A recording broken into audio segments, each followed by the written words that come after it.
Sure. Thanks, Mike. And thanks so much, Sarah, for sharing a little bit about your journey. I was curious and wondering if you could talk a little bit about, how you think about trust and safety, or even kind of like qualifying the supply side.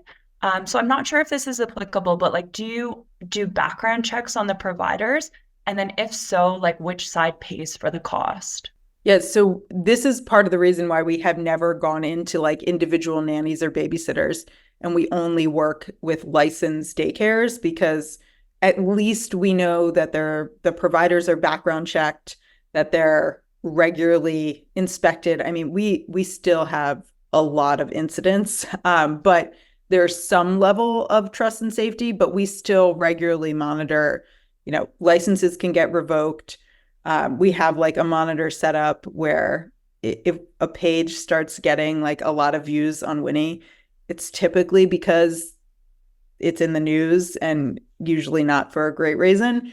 And so that like kind of immediately gets flagged and taken down or looked at, because we a lot of times like the license is probably still active at that point. But if we see a news story come out where something is being investigated or something's happening, like we typically take that page down just to be on the safe side. It used to be our philosophy where we were like, well, we're just a marketplace. It doesn't matter. Like we're not saying any of these places are safe.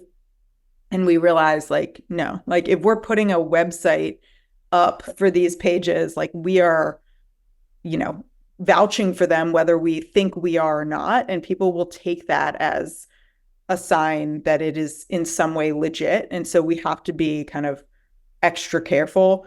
We also will sometimes get reviews. We'll see the reviews come in like before there's been a news article or been press. So we just typically err on the side of safety and like taking stuff down.